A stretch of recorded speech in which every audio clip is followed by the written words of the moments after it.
Thank you. You came. So today we will, as you see about that, we will discuss about the taxation. Whoever not invested in 2024, so they can invest in 2025. So what we can do here is I will tell you which investment can help you. So here is EDC, also ATCCD also is there, so we can go ahead with that investment like in NPS, PPF. This investment will help you in your future and as well as for tax also. So don't worry, I will explain everything in this session. First we will start with that PPF. So PPF is Public Provident Fund. So let me write it here. So and yeah. So here is PPF. Okay. Actually, I'm new on YouTube, so don't mind. So I'm trying my best. So give me a second. So okay. So we will go with PPF. Okay, that is PPF. Okay, PPF is like Public Provident Fund. In this fund, we can invest in any bank where is your saving account. If not, also you can open it, and then post office also we can open it. Here is lock-in period is 15 years lock-in period, and every year we will get the interest, and interest rate is 7.1%. And one more thing is interesting thing in it is like after 3 years, if we are maintaining it, we can apply for the loan also on our PPF account. And if we want to stop in case any emergency, if we want to stop it, so we can stop. How we can stop it? Like we need to inform to our bank like I want to stop my PPF account. So what they will do? They will stop it and you will not get the interest. Whatever the interest will be, you will not get. You will get it, but your capital will be safe.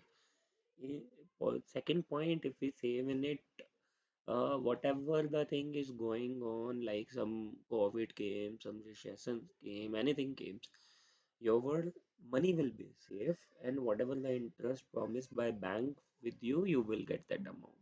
You definitely you will get it. And plus point is after 15 years, whatever the amount will be, you will get full amount, and it will be tax free. Yes, it will be tax free. So you no need to pay single rupees. Till now, whatever the taxation is there, as of now, it will be tax free. So I am also not sure first February what will be the new taxation will come, but till now it is tax free. So and we can claim only 1.5 lakhs, but it is also depend on our taxation in ATC how it is. So already if we are already mentioning everything, so whatever in ATC comes, that only we can save it, but we can invest 1.5 lakhs in one financial year in PPF. Second comes is PF. Lot of freshers confused in it, salary employees confused in it, like PF and VPF. Freshers think like PF is going on and we are getting that PF, then why we need to go with the VPF?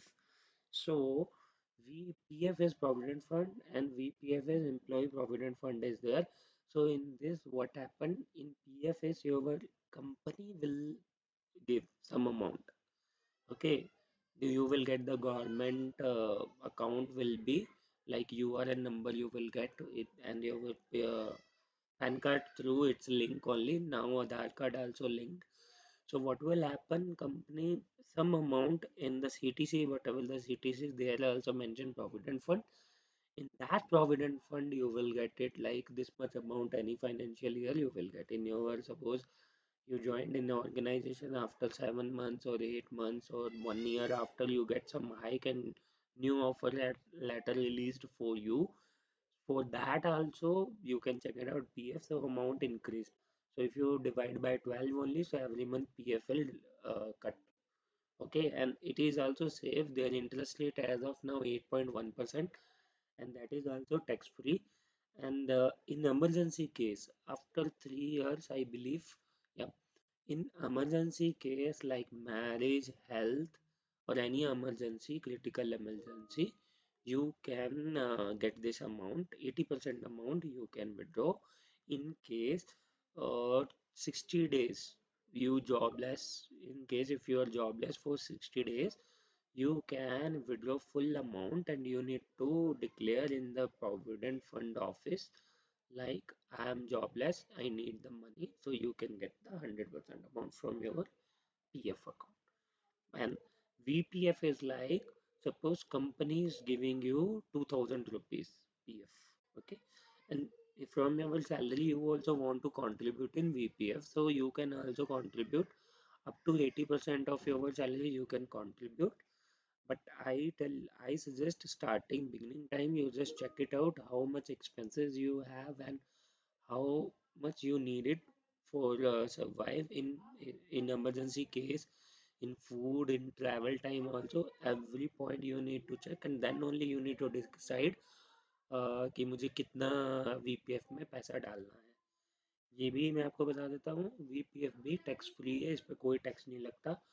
बहुत सारी companies ऐसी हैं जो आपको any quarter और any time आपको बोलेंगे कि आप वीपीएफ में पैसा डाल सकते हो, लेकिन बहुत सारी ऐसे भी कंपनी है जो आपको बिगिनिंग ईयर जो है फाइनेंशियल बिगिनिंग ईयर में ही आपको अलाउ करती है कि आप वीपीएफ में पैसा डाल सकते हो, उसके बाद आप उसमें चेंजेस नहीं कर सकते। तो बहुत ही केयरफुली आप सोच समझ के डालना, लेकिन हाँ इसमें इंटरेस्ट 8.1 है, अभी तक का हाईएस्ट इंटरेस्ट रेट है और ये भी आपका टैक्स फ्री रहेगा। और आप इसकी इंफॉर्मेशन सब चीज़ आप अपने गवर्नमेंट पोर्टल पे देख सकते हो यूआरएन नंबर डालने के बाद में। और अगर आपकी कंपनी ट्रस्ट है, ठीक है, जैसे फॉर एग्जांपल टीसीएस ट्रस्ट में आ जाती है, विप्रो आ जाती है, तो उनमें आप उनके पोर्टल पे जाके भी चेक कर सकते हो।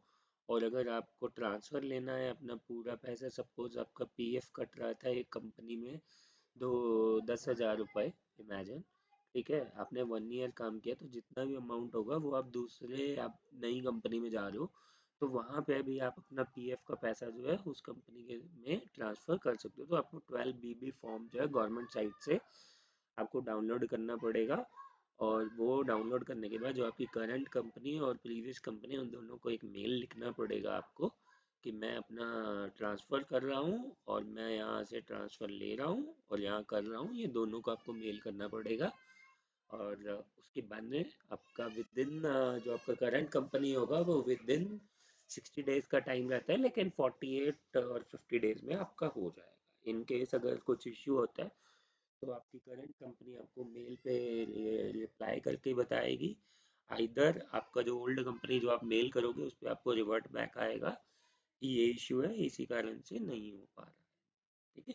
तो फिर आपको वहां से फॉलोअप लेना पड़ेगा, नहीं तो फिर से 12 बी प्रो आपको डाउनलोड करना पड़ेगा साइट से और फिर आप कर सकते हो। तो इसमें कोई प्रॉब्लम नहीं आता है, आपका पैसा सेफ है, अगर आप नहीं भी कर रहे हो तो भी कोई प्रॉब्लम नहीं है।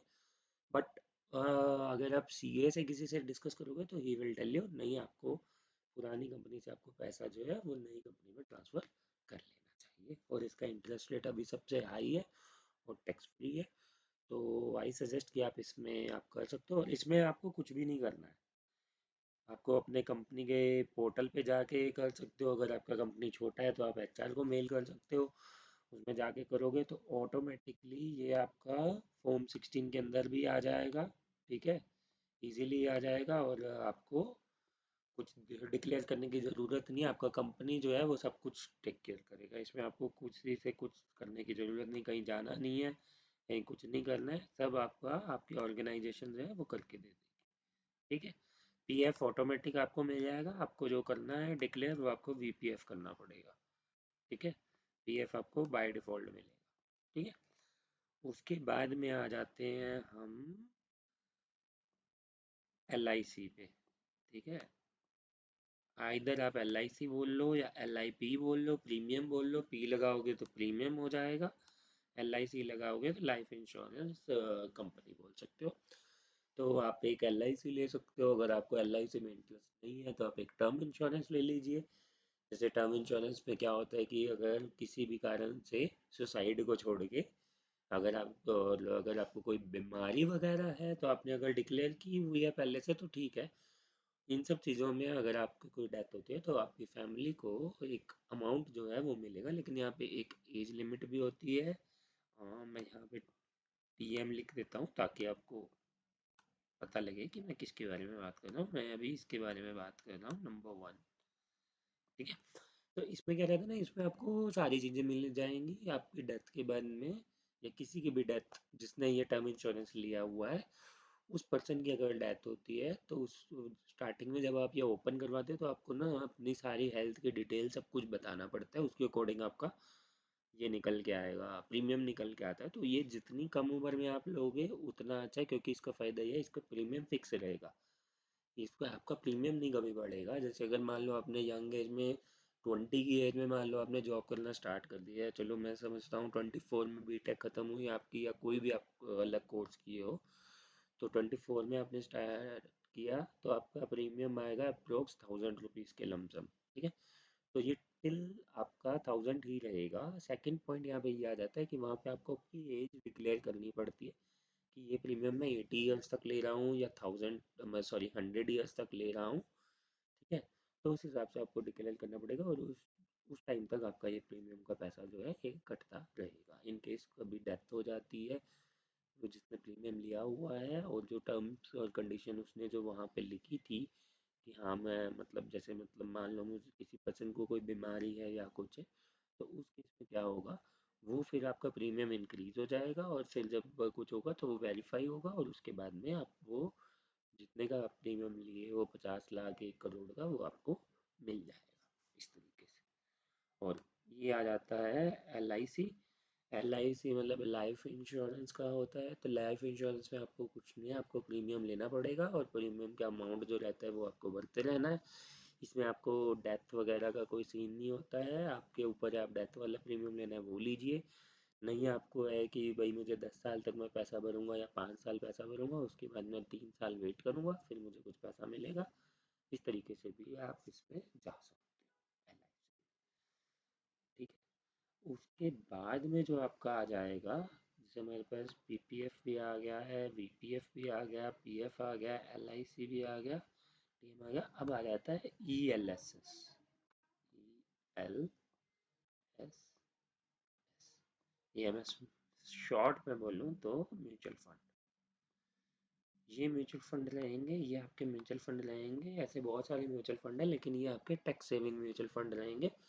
तो आपको गूगल पे जा करके सर्च करना पड़ेगा कि मुझे भाई ELSS फंड चाहिए, तो उस हिसाब से आपको लेना पड़ेगा। कोई भी आपको फंड जो अच्छा लगेगा वो आप ले सकते हो, लेकिन उसमें आप देखना है 4-5 चीज़ें आपको देखना रहेगा कि कौन कौन सी चीज़ मुझे लेनी चाहिए। मतलब फंड आपको देखना है कि कौन सा अच्छा है, कौन सा लेना चाहिए।